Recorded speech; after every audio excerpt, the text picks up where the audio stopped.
இன்னைக்கு நைட்டே டிடி கிஷோரோட சாந்தி முகூர்த்தம் வச்சுக்கலான்னு ஜோசியர் சொல்லிட்டாரு.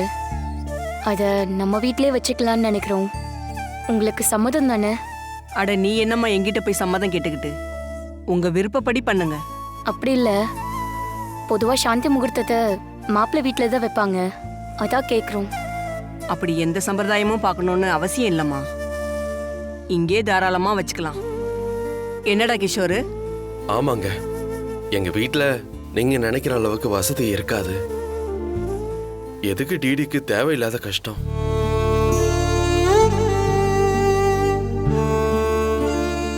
இந்த சம்பந்தம் அமைஞ்சதை நினைச்சு என்ன சொல்றதுனே தெரியல. நாங்க பார்த்து டிடிக்கு ஒரு கல்யாணம் பண்ணி வச்சிருந்தா கூட அவன் கிஷோர் அளவுக்கு நல்ல பையனா இருந்திருப்பானான்னு தோண வச்சிட்டீங்க. அதை விட பெரிய மனசு உங்களுக்கு இருக்கு.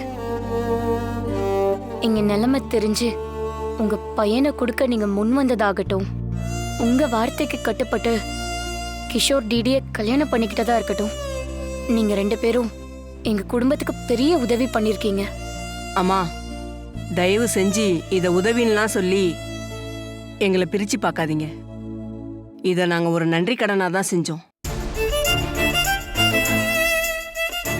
அன்னைக்கு கடன்காரங்க எங்க வீட்டுக்கு வந்து பிரச்சனை பண்ணப்போ ஒரு நிமிஷம் கூட யோசிக்காம ரமாதேவி அம்மா மொத்த கடனையும் அடைச்சாங்க.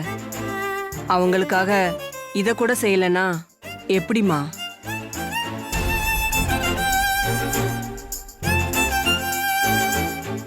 இது எல்லாத்துக்கும் மேல டிடிக்கு என்ன குறைச்சல்னு சொல்லுங்க? இப்படி ஒரு லட்சணமான பொண்ணு எனக்கு மருமகளாவும் என் பையனுக்கு மனைவியாவும் கிடைக்க நாங்க தாமா புண்ணியம் பண்ணியிருக்கணும். அது என்னமோ கரெக்ட் தாங்க. என்ன மாதிரி சுமாரா இருக்கிற பையனுக்கு டிடி மாதிரி நல்லா படிச்சு அழகான பொண்ணு அமையறதெல்லாம் லேஸ்ல நடக்காதுங்க.